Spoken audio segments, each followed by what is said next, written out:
Aloha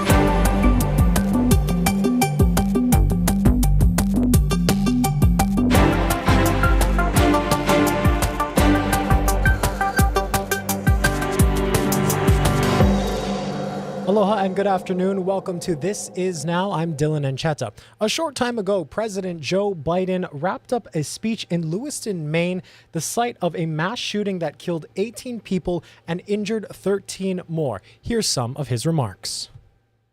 18 precious souls stolen, 13 wounded.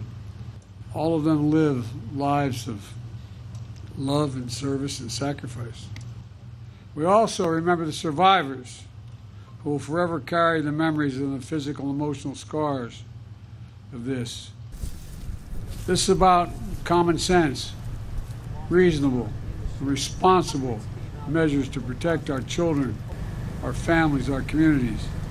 Because regardless of our politics, this is about protecting our freedom to go to a bowling alley, a restaurant, a school, a church, without being shot and killed. As you heard there, he used this as a call for common sense gun legislation. And as you can see here in these images, the memorial at the site of the shooting to honor those who were killed continues to grow, and that community continues to mourn there. We want to turn now to the latest on the Mililani fire. This is some images from earlier this week. We have yet to get an update from HFD on the latest, but at last check, what we know so far that the wildfire in the Mililani Mauka area is still burning, and it was just 30% contained as of this morning. HFD says it's moving eastward and is now about 3 miles away from the community. At last check, 1,100 acres have burned, and ash continues to rain down on neighboring towns. Now, the good news is there are still no evacuation orders in place, and no buildings or structures are immediately threatened. We are awaiting today's update from HFD. Here's some of what was said in a press conference yesterday.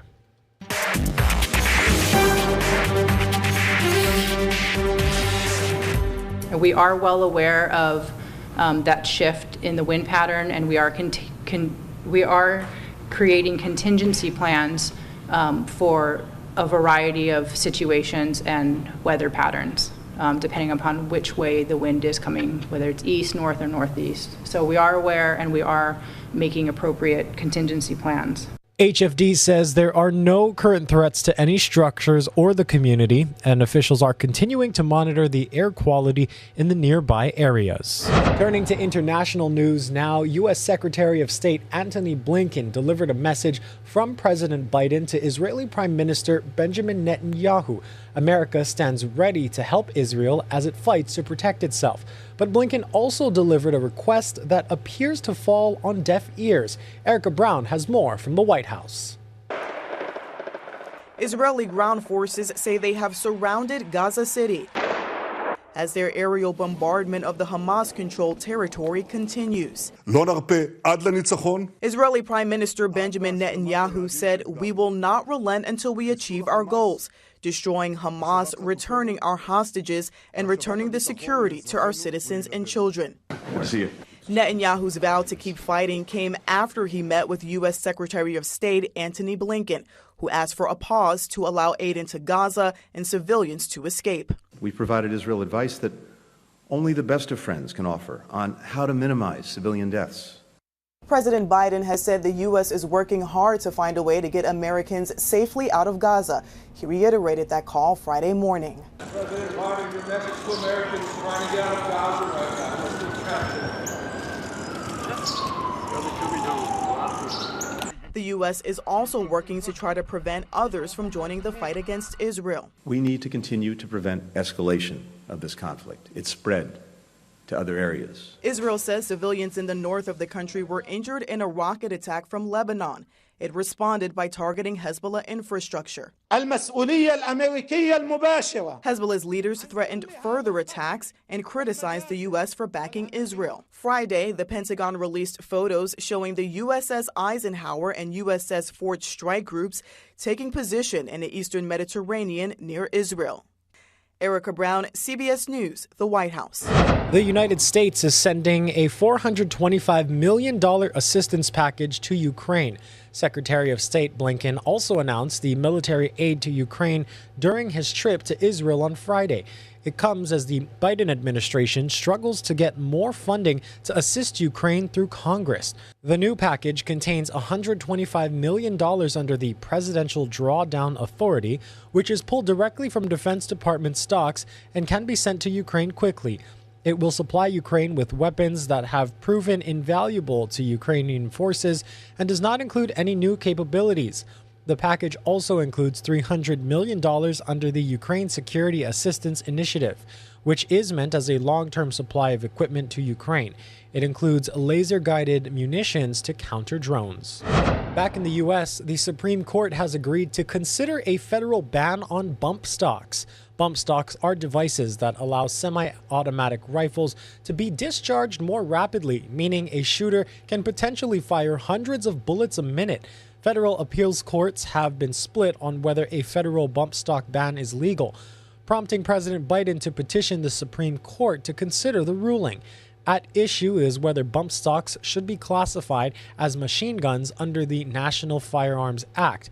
The ATF qualified them as machine guns in 2018 and then banned bump stocks a year later. Challengers appealed that classification, saying the ATF lacked the authority to issue the ban and that bump stocks shouldn't be classified as machine guns anyway. The decision to hear the case comes just days before justices are due to revisit a landmark Second Amendment opinion from 2022 that expanded gun rights nationwide. Back here on Oahu, we are learning more about a terrifying sword attack in Waikiki last year. Now, a man who was slashed numerous times outside of a 7-Eleven on Ina Road is now suing the company. Our Daryl Huff has the new details. This lawsuit claims that there have been more than 4,700 police calls to this location over the last 5 years. The complaint also says that 7-Eleven remained lax in security and in managing a potentially dangerous employee. The lawsuit includes photos of Jason Walker showing off a sword on his Facebook page. Attorneys say that was a warning flag 7-Eleven should have caught. It's quite menacing. It does not hide Mr. Walker's infatuation with dangerous and harmful items. Walker is now charged with attempted murder. At about midnight, July 21st last year, multiple witnesses saw the uniformed 7-Eleven employee attack a man with a sword. And just cut his hand. I was shocked. The victim started to shout and to cry. And then I looked at the floor, then I saw that his half hand on the floor. Alex Desjardins lost his left arm below the elbow and suffered multiple slash wounds to his body. Attempts to reattach his right hand were only partially successful. So he has a thumb. In short, his wife has to do everything for him. She MacGyvers with rubber bands, forks and spoons so that he can bring a fork to his mouth. But he can't do anything. Attorneys say the attack may have been retaliation for a prior confrontation at the store when Walker came after Desjardins with a golf club. And our client defended himself by macing him. The lawsuit says the violence might have been prevented if 7-Eleven had professional security on the property to protect customers and not force counter workers to be security guards. Unfortunately, Mr. Walker did just that, and he was the wrong guy for the job. You know, working at a 7-Eleven after midnight in Waikiki, it's a tough job. It's a tough crowd. And so what you have to, as an employer, 7-Eleven had the duty to protect its employees and to protect its customers. We reached out to 7-Eleven's public relations and legal teams and have not heard back. Jason Walker's trial for attempted murder begins later this month. He's been held since the incident on $1 million bail. Reporting from Waikiki, Daryl Huff, Hawaii News Now.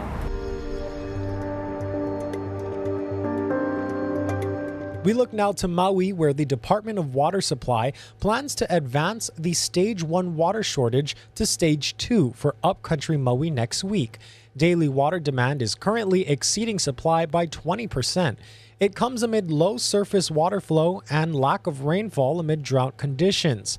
The declaration requires customers to stop using water for things like irrigation, watering lawns, and washing cars. For a complete list of the affected service areas, head to our website.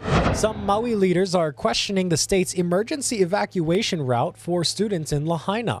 The state spent $500,000 building the Lahaina Luna Fire Lane, a 2.5-mile stretch from the schools above town to the Lahaina bypass. School officials, police, fire, and state transportation staff have keys to open the gate, but State Senator Angus McLevy took video of a fire in the area last November. He says the route isn't safe. That fire started up at the Pu'u right there at the L. It came down, and as it swept down, it spread, and it went right through that area where the evacuation route is going to be.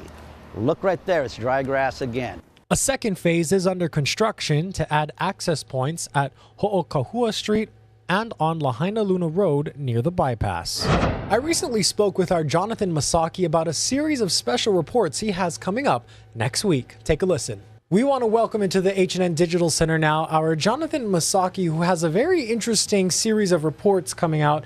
Jonathan, what can you tell us about him?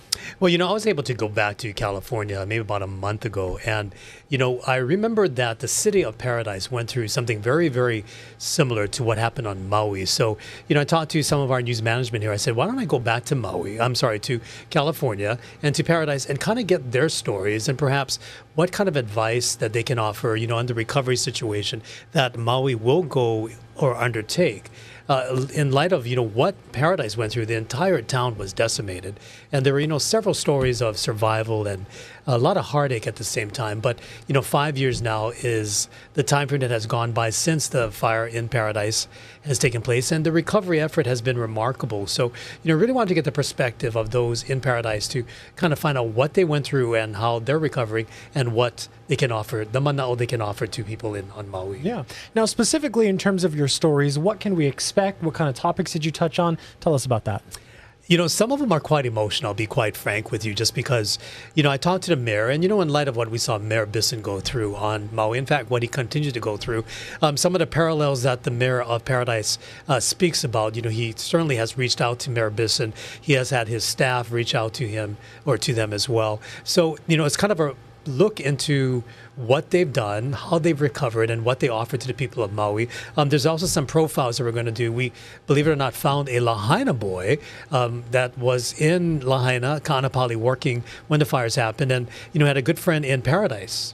And she said, why don't you come to Paradise and talk to people here? Because he lost his job, he lost practically everything too. So as a way to retreat and kind of regroup, he went to Paradise to talk to people there. So that's one part. We talked to a pastor who really reached out to the community in light of, just all the needs that people have. So it's really a heartfelt look into just this warmth that they have for the people of Lahaina, only because they went through that and they firsthand know just about devastating loss. Mm-hmm. What was something that struck you in the process of getting these stories and putting them together? What stands out to you?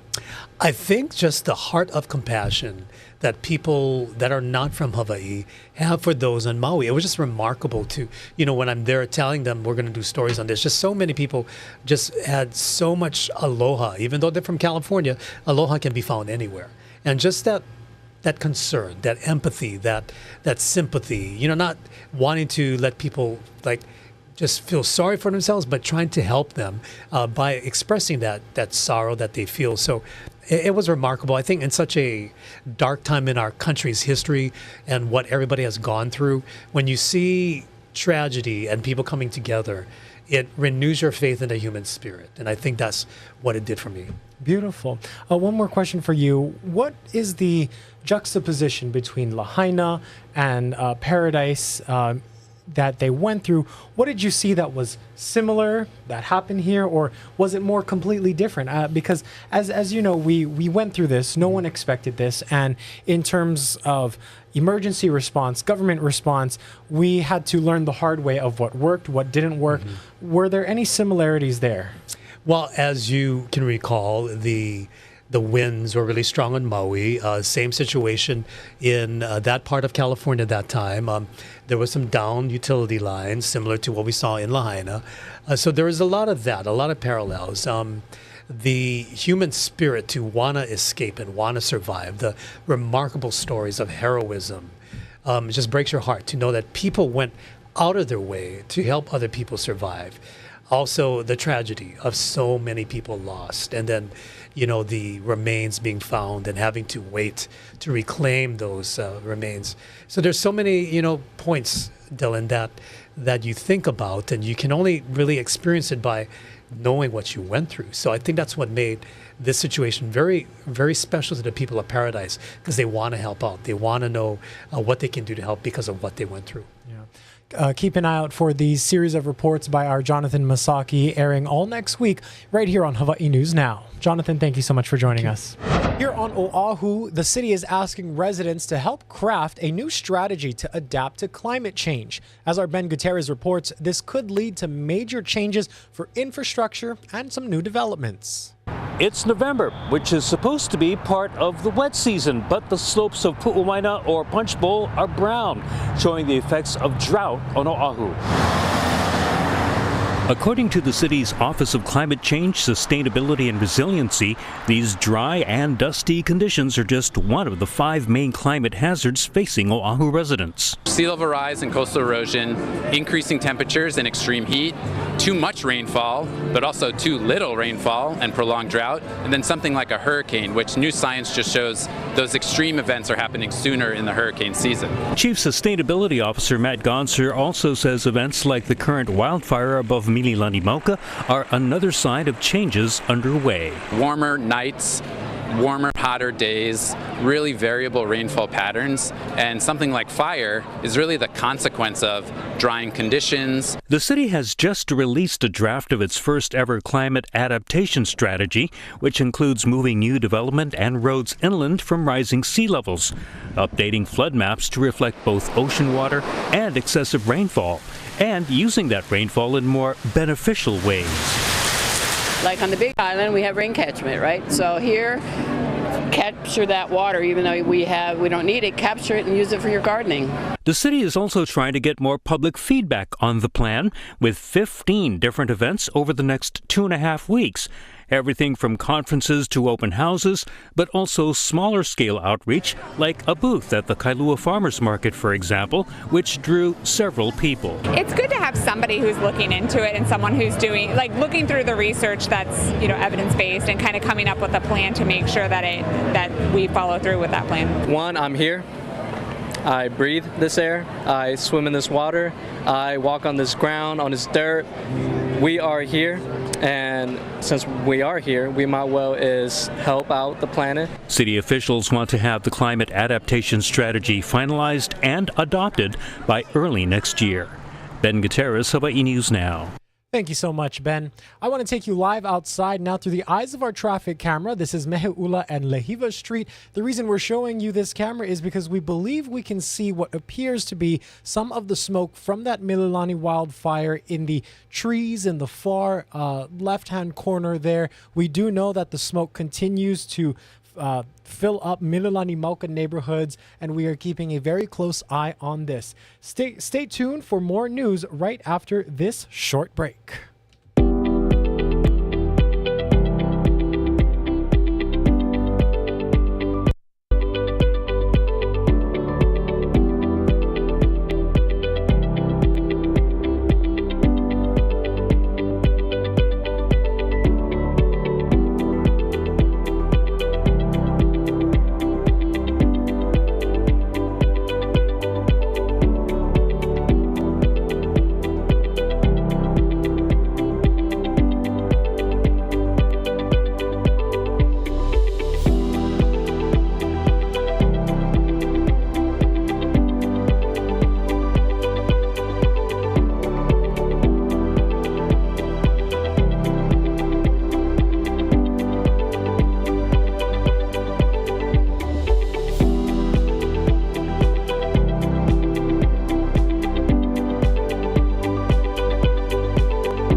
How's it on this Friday? Hurricane season is winding down. It ends at the end of November, and you can see there's no cyclonic activity. We do have a few upstream clouds, but really rainfall is minimal. There is a front up to the northwest expected into Kauai early next week. Kauai likely to see a few more showers, while the rest of us, well, we're not going to see any significant rain anytime soon. The winds, however, will be picking up speed, not today, but by tomorrow. These winds will be running brisk and breezy. But for today, they'll be mostly under 15 miles an hour, and that means we're going to see lots of sunshine early with high humidity levels. So going to be another sticky day today, and temperatures running to near 90. And because of those light winds, we could see a few afternoon pop-up showers. And we got nice little pulses rolling into northwest and south shores, nothing too big, but improvements today in terms of wave heights. And with those light winds, conditions will be excellent island-wide. So again, get ready for a windy weekend. Those winds really pick up speed starting tomorrow. Humidity levels will be lower, so actually the brush fire threat will be higher. However, there is a chance for a few more showers starting on Monday when that cold front drops into Kauai. The rest of the island is only going to see a few more windward and Mauka showers, and those breezy winds likely hanging on through Wednesday. Well, it is 100 days from Super Bowl 58, and the excitement can be felt in the air, especially in New York City. That's where Michael George reports from a special kickoff event. Paramount Mountaineers, carrying all 32 NFL teams' flags, converged on Times Square Friday morning to mark the 100-day countdown to the Super Bowl. CBS's Nate Burleson was the master of ceremonies. Really is something special, right? I mean, there's not too many events in the world where, whether you're a sports fan or not, everybody's going to sit down. It's the pageantry. It's also the players, the storylines behind the players, the commercials. So it's a little something for everybody. Paramount and CBS Sports are promising a mountain of fun as they prepare for the most watched television event in the country. Let's talk about the energy here. We're 100 days out, but people are already pretty hyped. It really is. I mean, 100 days to Super Bowl 58 in Vegas, CBS, we can't wait. And really, the story starts to unfold right now. Fans we spoke to know what they want to see. A competitive game.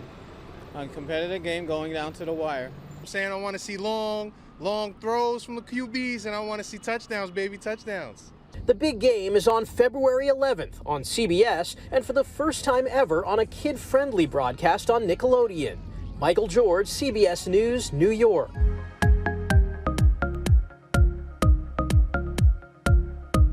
Time to check out some good news now, and this story takes us to Bowling Green, Kentucky, where some letters written by the late Floyd Ellis, a former Kentucky state senator, have found their way back to his loved ones. Carlisle Coppins has more. It was a typical Harvest Fest weekend for many people in Bowling Green, but for the bookstore located in the historic Capitol Theater, a little piece of history was about to be revealed. Through the good deed of a bookstore shopper, 2 unexpected letters were found inside of a purchased book and returned to the store. I feel really honored. I'm mostly happy that I was able to get the postcards back to his daughter. It was just really sweet that he had taken the time to write a note to both his parents, and then that they saved him in a book all this time.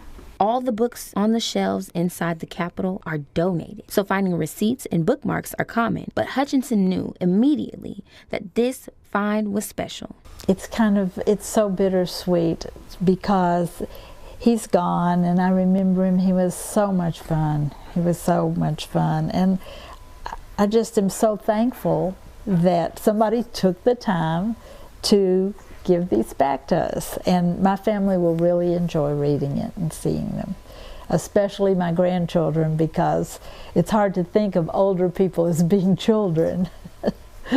And there on the steps of the bookstore, after 13 years, a father and daughter were reunited through a long-lost letter. Dear Dad, how is everything getting down there? A gift that revives a memory and a timeless treasure to share. I'm so pleased to be reunited with them. And we will put these we have a lot of letters and a lot of papers, but these are special because he was so young. A beautiful story of reunification right there. I want to play you one more story out of Florida. A young boy actually called 911 for not an emergency. Yeah. And I know what your phone number, 911. Yeah, but you know what that's for? Is if you're in trouble and you need help. Or if somebody you know is around you and that's in trouble and that needs help. So he got a little lesson there. But he actually called because he wanted a hug. There you see the mom checking out her phone. Yep. And he got his hug right there. This happened in Florida, in Hillsborough County. You know what that's The for? deputy there was you're more in than willing to trouble, give him a hug, but also a lesson on somebody 911. you know.